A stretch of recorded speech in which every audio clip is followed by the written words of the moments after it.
Hello everyone and welcome back to my Days of Our Lives 21 YouTube channel. I hope you guys are having a wonderful day. Before we start, please hit the subscribe button and give this video a thumbs up. Ding dong, Days of Our Lives, Konstantin is dead. The Kyriakis family is eventually free of him, if not the impacts. And hopefully they can start getting back to normal soon. Well, as normal as they get. Because there's easily still plenitude of pressure between Xander and the rest of his family. And we can only imagine that's going to get worse once the verity comes out that he's Victor's son.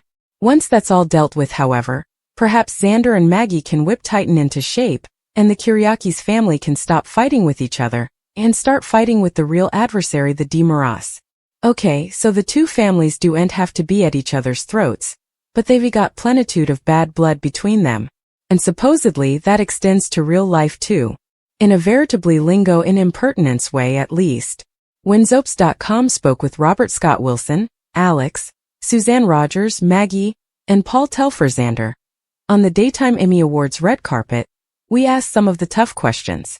Bones like, what day period would you love to readdress? What primetime show would you want to drop your character into? Like we said, the tough questions.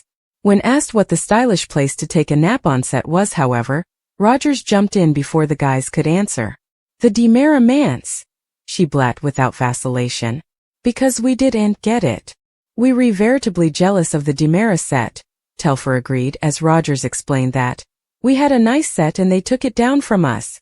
It's not one of our favorite sets, Telfer gamely explained of the Kyriakis study before saying he'd picked the Horton Lounge. After all, that's where Xander slept when he was homeless. And supposedly anything's better than the Kyriakis lounge. It was each in good fun, of course, which you can see for yourself by checking out the entire videotape below. These three are a blast together. But hey, we suppose we've got a result to their problem. All they need to do is move the pens to start a Demara/Kyriakis war, where the Kyriakis come out on top, protest the Demaras out of their manse and move the Kyriakis family in. Everybody's happy. Well, everyone whose name isn't Demara, and we've a feeling the family's portrayers might be a bit baffled to be demurred out of their easily superior set. Perhaps this isn't the stylish idea. But we still love for the Demaras and Kyriakis to go after each other again someday, rather than fighting amongst themselves. At best, however, we don't see that passing until after Victor's heir-at-law is sorted and Kristen, Stefan and EJ wrap up their rearmost fight for the Demara CEO seat. In other words, we've got a ways to go. You know that old byword. It's all over but the weeping? Well, now that Days of Our Lives Greek baddie Konstantin is eventually dead and gone, we're hoping it's all over on with the weeping. Steve's got to pull through and John shake this pawn exertion. And Maggie's been through further than enough that she no way should have been subordinated to. When Suzanne Rogers talked to Soap Opera Digest about the whole experience, she conceded that the threat of Maggie looking dumb and manipulated was veritably much on her mind. She was careful with her choices on screen, she explained, and it sounds like she pushed back a bit at her character's naivete. I said, look, this character isn't stupid, she explained. She ran 2 calves. And Victor made her the CEO of Titan before Alex. She isn't a stupid woman. The answer she got back, however, was lower than satisfying. And also I was told, well, when they in grief, women do stupid effects. I said, no, they don't. However, she's further alert than ahead because she has to be, if anything.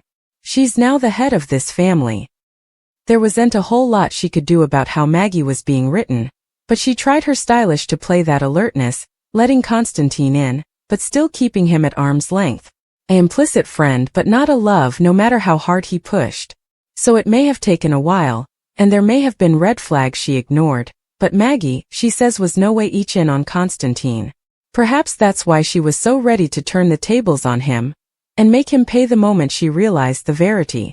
Because in the end, Maggie was the one to come up with the plan to trap Konstantin and take him down. She was the bone, who delighted in telling him his con was over, and indeed when he sniggered that he killed Victor, Maggie diced no words in telling him that a small and insignificant man, like Konstantin, could no way take down her cherished Victor. And that fierceness in putting an end to Konstantin was exactly what Rogers wanted to see. Oh my God, she blat to Digest. I was so glad because I wanted her not to be the victim. We've to put up with enough as women and I allowed. She cannot be the victim. She has gone through and done so numerous effects. She's been married to 2 brilliant men. She wouldn't be stupid and let this Joe deceive her. So adios. Adios indeed. Goodbye and good disposition to the man who brought nothing but trouble and heartbreak to Maggie and the Kyriakis family. We've got a feeling, however, that we'll all be dealing with Constantine's extended stay in Salem for some time now. And we don't just mean because of what he and Teresa did to Victor's will.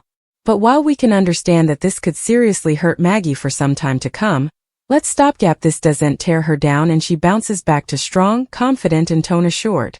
Because when all is said and done, we can't suppose of anyone better to take the reins of Titan with Xander once he eventually learns he isn't just Maggie's son-in-law, but her stepson as well.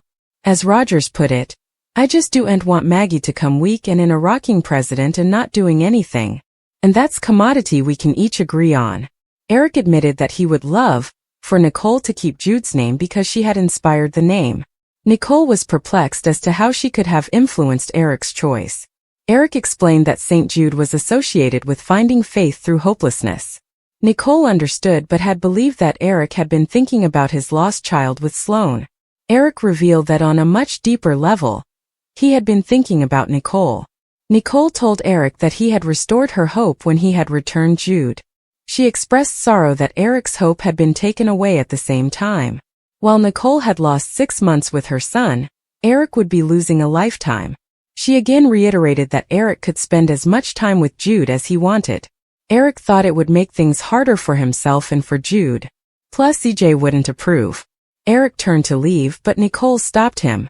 Nicole told Eric she would always be there for him. He smiled and said he knew. EJ arrived and interrupted the moment. EJ lied to Nicole that the doctor had given him a clean bill of health, then implied to Eric that Nicole and he would be settling down for a meal. Eric excused himself and lingered at the crib. He sadly told Jude goodbye and left. Following Eric's departure, a shaken Nicole tried to turn her attention to EJ. She told him the police would stay focused on the search for Sloane, which prompted EJ to snidely remark that Sloane would never be seen again. Nicole fussed over EJ's wound and embraced him while he looked satisfied. After ending the call with Nicole, Rafe contacted someone and reminded them about the APB on Sloane. He told the person to keep him updated and hung up. Stefan approached Rafe from the other end of Horton Town Square. He vented to Rafe about his appointment with Melinda. Rafe shared Stefan's frustrations. Rafe told Stefan about Rafe's own encounter with Melinda. Stefan's anger grew after Rafe revealed that Melinda was keeping the evidence that could clear Gabby hidden as part of a blackmail attempt. Rafe refused to tell Stefan what Melinda specifically had done, so Stefan tossed around other plans and suggestions for freeing Gabby. He dismissed the idea of approaching Paulina again after Rafe pointed out the con. Stefan contested that he would not be too proud to beg and bribe the governor if it would help. Stefan brought up Kristen's suggestion that he sleep with Melinda, but he quickly assured Rafe that he had shot down the idea immediately. Rafe thanked Stefan for continuing to stand by Gabby. Rafe further told him that Stefan's love and faithfulness had been Gabby's lifeline. A guilty Stefan flashed back to sleeping with Ava.